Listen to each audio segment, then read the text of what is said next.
Welcome to exam सहपाठी। आज के इस डेली घटना चक्र और समसामयिकी सार में हम लोग महत्वपूर्ण करंट अफेयर्स और जीके का रिवीजन सीरीज का अपना 84th वीडियो कर रहे हैं। ये आपके सारे एग्जाम्स के लिए इंपॉर्टेंट होगी क्योंकि करंट अफेयर्स और जीके सभी एग्जाम्स में आती हैं।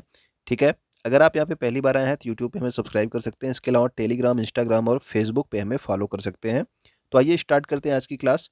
सबसे पहले देखते हैं जीके और करंट के महत्वपूर्ण क्वेश्चन का रिविजन। ठीक है, भारत में अपनी तरह का पहला इलेक्ट्रॉनिक वेस्ट इको पार्क कहाँ पर स्थापित किया जाएगा? तो इलेक्ट्रॉनिक वेस्ट इको पार्क स्थापित किया जाएगा नई दिल्ली में। दुनिया के पहले पौधे से प्राप्त कोविड-19 वैक्सीन जिसका नाम है कोविफेंज, इसको मान्यता देने वाला देश कौन बन गया है? तो पहले तो याद रखेंगे कि पौधे से प्राप्त कोविड वैक्सीन का नाम क्या है, तो इसका नाम है कोविफेंज। और इसको मान्यता किस देश ने दी है? तो इसको दी है आपके कनाडा देश ने। ठीक है ना। पूरी तरह से प्लास्टिक वेस्ट न्यूट्रल कंपनी बनने वाली पहली भारतीय कंज्यूमर गुड्स कंपनी कौन सी बन गई है? तो ठीक है, तो पहली आपकी प्लास्टिक वेस्ट न्यूट्रल कंपनी बनी है आपकी डॉबर इंडिया। ठीक है ना। दुनिया की पहली हाइड्रोजन से चलने वाली फ्लाइंग बोट जिसका नाम रखा गया है द जेट। और ये क्या चले किस किस तरह से चलेगी? तो हाइड्रोजन से चलने वाली आपकी फ्लाइंग बोट है। और इसका जो है कहाँ पे इसको लॉन्च किया गया? तो इसको दुबई में लॉन्च किया गया है। वर्तमान में भारत में कुल कितनी महारत्न कंपनियां हैं? तो महारत्न कंपनियों की बात की जाए तो वर्तमान में भारत में कुल 11 महारत्न कंपनियां हैं। और जो आपकी नवीनतम यानी कि 11वीं महारत्न कंपनी है उसका नाम क्या रखा गया है? उसका नाम है आपका पावर फाइनेंस लिमिट कॉरपोरेशन। ठीक है ना। तो पावर फाइनेंस कॉरपोरेशन आपकी 11वीं महारत्न कंपनी बनी है। कंपनी अधिनियम कब आया था? अगर आपसे पूछ लिया जाए तो कंपनी अधिनियम 1956 में आया था, लेकिन वर्तमान में जो है आपका इसका संशोधन भी किया गया। फिर लास्ट में जो लेटेस्ट आपका संशोधन था वो 2013 में किया गया।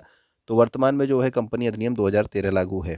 ओके, नेक्स्ट हमारा है प्रथम लता दीनानाथ मंगेशकर पुरस्कार से किसे सम्मानित किया गया है? तो प्रथम लता दीनानाथ मंगेशकर पुरस्कार ये पहली बार लता मंगेशकर के नाम से प्रारंभ हुआ है। और इसका जो पहला पुरस्कार है ये प्रदान किया गया है प्रधानमंत्री नरेंद्र मोदी को। 31वां सरस्वती सम्मान किसे प्रदान किया गया? तो 31वां सरस्वती सम्मान अभी हाल ही में प्रदान किया गया है रामदरस मिश्र को, और इनकी कविता संग्रह के लिए ये अवार्ड इनको दिया गया है। तो ये है आपकी इनकी कविता संग्रह का नाम मैं तो यहाँ हूँ। ओके, नेक्स्ट हमारा है कुष्ठ रोग की जागरूकता के लिए और कुष्ठ रोग में जो है आपका सहायता करने के लिए लोगों की, ये आपका अंतर्राष्ट्रीय गांधी पुरस्कार 2021 प्रदान किया गया। और ये किसे दिया गया? तो इसको दो श्रेणियां दी गई हैं। तो पहली आपकी व्यक्तिगत श्रेणी है।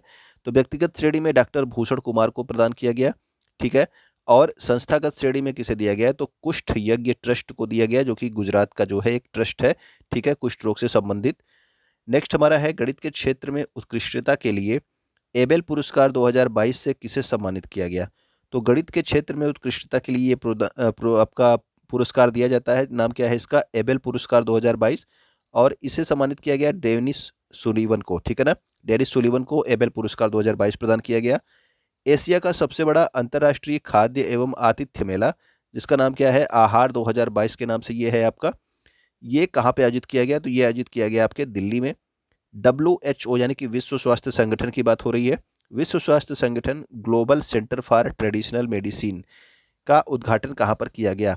तो ये आपके ट्रेडिशनल मेडिसिन का उद्घाटन किया गया है जामनगर गुजरात में। ओके, नेक्स्ट हमारा है स्टैचू ऑफ नॉलेज कहाँ पर स्थित है? तो स्टैचू ऑफ नॉलेज में डॉक्टर भीमराव अंबेडकर की जो है प्रतिमा है। ठीक है, और ये स्थापित की गई है लातूर महाराष्ट्र में। इससे संबंधित आपको ये बताना है कि इस प्रतिमा की ऊंचाई कितनी है। ओके, स्टैचू ऑफ नॉलेज की ऊंचाई कितनी है? रैंप योजना का संबंध किस मंत्रालय से है? तो रैंप योजना आपका सूक्ष्म लघु और मध्यम उद्यम मंत्रालय से संबंधित है। यानी कि आपका क्या होता है? ये होता है आपका MSME। ठीक है ना, MSME आपने सुना होगा, सूक्ष्म लघु और मध्यम उद्यम मंत्रालय से संबंधित है आपकी रैंप योजना। और रैंप का फुल फॉर्म क्या है? Raising and accelerating MSME programme. ठीक है ना, तो raising and accelerating MSME programme इसका फुल फॉर्म है। आमा और बहिनी योजना का संबंध किस राज्य से है? तो आमा योजना जो है इसमें घरेलू कामकाजी महिलाओं के लिए प्रत्येक वर्ष 20,000 रुपये उनके अकाउंट में जमा करने से संबंधित है। और बहिनी योजना जो है क्लास 9 से ऊपर की बच्चियों को सैनिटरी पैड उपलब्ध कराने से संबंधित है। और ये दोनों योजनाएं सिक्किम राज्य ने प्रारंभ करी हैं। सीमा दर्शन परियोजना किस राज्य में प्रारंभ की गई? तो सीमा दर्शन परियोजना जो है BSF के सहायता से आपके गुजरात के बनासकांठा जिले में इसको प्रारंभ किया गया है। ओके, कौशल्या मातृत्व योजना का संबंध किस राज्य से है? तो कौशल्या मातृत्व योजना जो है दूसरी बच्ची के जन्म पर 5,000 रुपये प्रदान करने से संबंधित है। छत्तीसगढ़ राज्य की ये योजना है। दूसरे, खेलो इंडिया यूनिवर्सिटी गेम्स का आयोजन कहाँ पर किया गया? तो यूनिवर्सिटी गेम्स का आयोजन आप सबको पता है कि बेंगलुरु कर्नाटका में किया गया। और इसका जो है शुभंकर क्या है, ये आप लोग कमेंट करके बताएंगे, ठीक है। और इसमें एक क्वेश्चन और अगर मैं पूछूं कि इसका उद्घाटन अभी हाल ही में किसने किया था, उद्घाटन की बात कर रहा हूँ, इसका जो स्टार्टिंग खेल का उद्घाटन किसने किया वो आप बताएंगे। Laureus sports man of the year, तो इसका उद्घाटन जो किसने किया था वो किया था आपके उपराष्ट्रपति वेंकैया नायडू ने, ठीक है ना। Laureus sports man of the year पुरस्कार से किसे सम्मानित किया गया? तो sports man of the year जो थे वो आपके थे मैक्स वेस्टपेन, ठीक है। तो मैक्स वेस्टपेन जो थे ये आपके क्या थे, sports man of the year. और आपकी जो है एमा रादुकानु क्या थी, वो थी आपकी breakthrough of the year, ठीक है। और sports women of the year Laureus की कौन थी, ये अगर आपको याद हो तो आप कमेंट करके बताना, ठीक है। जमैका की एक स्प्रिंटर है, उनका नाम जो है आप लोग कमेंट करिएगा। उलान बटोर मंगोलिया में आयोजित एशियाई कुश्ती चैंपियनशिप 2022, याद रखना कि एशियाई कुश्ती चैंपियनशिप 2022 अभी हाल ही में कहाँ पर हुई है? तो मंगोलिया के उलान बटोर में हुई है, ओके ना। और इसमें जो है भारत ने कुल कितने पदक जीते? तो भारत ने जो है आपके एशियाई कुश्ती चैंपियनशिप में 17 पदक जीते हैं। और एशियाई कुश्ती चैंपियनशिप में भारत ने एक जो है आपका स्वर्ण पदक जीता है, केवल एक स्वर्ण पदक जीता है। और वो स्वर्ण पदक किसने जीता है? तो वो जीता है रवि दहिया ने।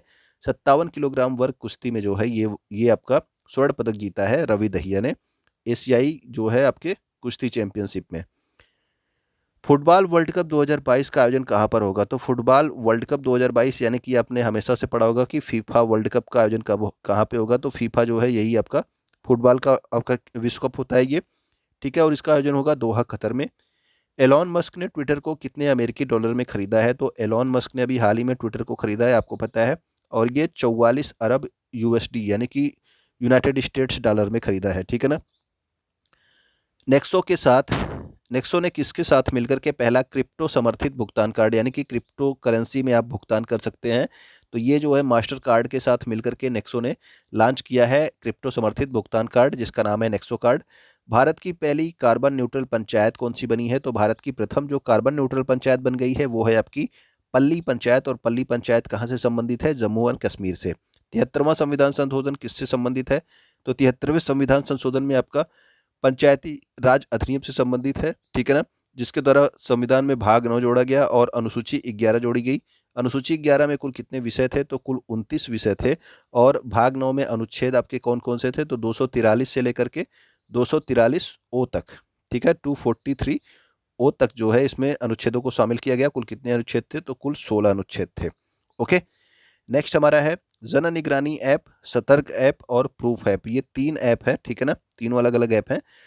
जन निगरानी ऐप, सतर्क ऐप और प्रूफ ऐप किस राज्य के द्वारा लॉन्च किया गया है? तो ये तीनों ऐप जो है जम्मू कश्मीर राज्य के द्वारा पिछले वर्ष से अब तक लॉन्च किए गए हैं, ओके। वास्तुकला के लिए प्रित्जकर पुरस्कार से किसे सम्मानित किया गया? तो प्रित्जकर पुरस्कार प्रदान किया गया वास्तुकला के लिए दिया जाता है, यानी कि आर्किटेक्चर के लिए। और ये दिया गया है फ्रांसिस केरे, कहाँ से संबंधित है? दक्षिण अफ्रीका से। किसे Indian building Congress best infrastructure project का पुरस्कार प्रदान किया गया? तो Indian building Congress best infrastructure project दिया गया है अटल सुरंग को, जो कि लेह को मनाली से जोड़ती है। और इसकी लंबाई कितनी है? 9.02 किलोमीटर। इसका पूर्व नाम यानी कि पहले इसका नाम क्या था, ये आप लोग कमेंट करके बताना कि अटल सुरंग का पहले नाम क्या था। राष्ट्रीय अनुसूचित जाति आयोग का अध्यक्ष किसे बनाया गया है? तो राष्ट्रीय अनुसूचित जाति आयोग का अध्यक्ष बनाया गया है विजय सांपला को। इसके अलावा आपको क्या बताना है कि राष्ट्रीय अल्पसंख्यक आयोग का अध्यक्ष अभी हाल ही में किसे पुनः नियुक्त किया गया है? राष्ट्रीय अल्पसंख्यक आयोग का पुनः अध्यक्ष किसे नियुक्त किया गया है, ये आप लोग बताएंगे। अंतर्राष्ट्रीय श्रमिक दिवस कब मनाया जाता है? तो प्रत्येक वर्ष 1 मई को जो है आपका अंतर्राष्ट्रीय श्रमिक दिवस मनाया जाता है, इंटरनेशनल लेबर डे। अब देखते हैं हम लोग 2 मई के महत्वपूर्ण करंट अफेयर्स के बारे में। हिम तेंदुआ के संरक्षण के लिए विटली गोल्ड अवार्ड 2022 अभी हाल ही में किसको प्रदान किया गया? तो ये प्रदान किया गया है चारुदत्त मिश्रा को। याद रखना कि विटली गोल्ड अवार्ड है और किसे किस किस लिए प्रदान किया गया? तो हिम तेंदुआ के संरक्षण के लिए प्रदान किया गया है चारुदत्त मिश्रा को। मोटे अनाज से संचालित भारत के पहले मेथेनॉल संयंत्र, तो भारत का पहला मेथेनॉल संयंत्र है जो कि किससे संचालित है? मोटे अनाजों से संचालित है, ठीक है ना। इसका उद्घाटन कहाँ पे किया गया? तो इसका उद्घाटन किया गया है पूर्णिया बिहार में, ओके। तो मोटे अनाज से संचालित भारत का प्रथम मेथेनॉल संयंत्र कहाँ पे बनाया गया, उद्घाटन कहाँ किया गया? इसका पूर्णिया बिहार में, ओके। नेक्स्ट हमारा है छोटे उद्योगों को सब्सिडी युक्त ऋण उपलब्ध कराने के लिए, यानी कि जो आपके छोटे उद्योग होते हैं उनको जो आपका लोन लेते हैं वो उनमें भी सब्सिडी जो है उपलब्ध कराना, ये जो है आपके इसके लिए एक प्रोग्राम स्टार्ट किया गया जिसका नाम क्या है, एमएसएमई सतत प्रमाणन योजना, ठीक है ना। और इसका शुभारंभ किसके द्वारा किया गया, तो एमएसएमई सतत प्रमाणन योजना का शुभारंभ किया गया है नारायण राणे के द्वारा। ठीक, नारायण राणे क्या है, तो एमएसएमई मंत्री वर्तमान में, यानी कि सूक्ष्म लघु और मध्यम उद्यम मंत्री कौन है, तो वो है आपके नारायण राणे। 30 अप्रैल से 3 मई 2022 तक दूसरे खेलो मास्टर गेम्स, ठीक है, अभी आपने कुछ देर पहले देखा खेलो इंडिया यूनिवर्सिटी गेम्स, ठीक, वो आपके बेंगलुरु कर्नाटक में थे। ये आपका क्या है, खेलो मास्टर गेम्स 2022। इसका आयोजन कहाँ पे किया जा रहा है, तो इसका आयोजन त्यागराज स्टेडियम नई दिल्ली में किया जा रहा है, ठीक है ना। खेलो इंडिया यूनिवर्सिटी गेम्स कहाँ पे आयोजित किए गए थे, ये आप लोग बताना। ठीक, ये आपका खेलो मास्टर गेम्स 2022 है, ये आपका दूसरा है, याद रखना। ये आपके त्यागराज स्टेडियम नई दिल्ली में। कौन सी कंपनी 19 लाख करोड़ रुपए के एम कैप पर पहुंचने वाली पहली भारतीय कंपनी बन गई है, तो 19 लाख करोड़ का आपका मार्केट कैपिटलाइजेशन किसका हो गया है, तो ये हो गया है आपका रिलायंस कंपनी का, ठीक है ना। हाल ही में ग्रामीण विकास और पंचायती राज मंत्री जिनका नाम क्या है, गिरिराज सिंह, ठीक है ना, इन्होंने कितने दिवसीय आज़ादी से अंत्योदय तक अभियान शुरू किया है, तो आज़ादी से अंत्योदय तक अभियान जो है प्रारंभ किया गया है आपका 90 दिनों के लिए। ठीक, नेक्स्ट हमारा है, किसे यूनाइटेड किंगडम के Commonwealth point of light award के लिए चुना गया है, तो किसी नहीं है यहाँ पे, किसे है, ठीक है ना। यूनाइटेड किंगडम का जो आपका Commonwealth point of light award है, ये दिया जाएगा आपके किशोर कुमार दास को। ओके, किस देश के द्वारा वैश्विक सुरक्षा पहल का प्रारंभ किया गया, तो ये जीएसआई का जो आपका प्रारंभ किया गया है, ये चीन के द्वारा प्रारंभ किया गया है। और किस लिए किया गया है, जो भारत का आपका क्वाड है, ठीक है ना, क्वाड में आपके कौन कौन से देश शामिल है, भारत, जापान, अमेरिका और ऑस्ट्रेलिया। तो इसका काउंटर करने के लिए आपके जीएसआई स्टार्ट किया है किसने, चीन ने। अमेरिका ने कितने देशों को अपनी वार्षिक प्रियॉरिटी वॉच लिस्ट में रखा है, तो वार्षिक प्रियॉरिटी वॉच लिस्ट में रखा है जो है 7 देशों को, और इन 7 देशों में भारत और चीन भी शामिल है। ओके, तो उम्मीद करता हूँ कि ये क्लास आपको अच्छी लगी होगी, तो आप वीडियो को शेयर करेंगे अपने उन दोस्तों तक जो किसी भी एग्जाम की तैयारी कर रहे हो। वीडियो को आप लाइक कर दीजिएगा। वीडियो को देखने के लिए आपका बहुत बहुत धन्यवाद।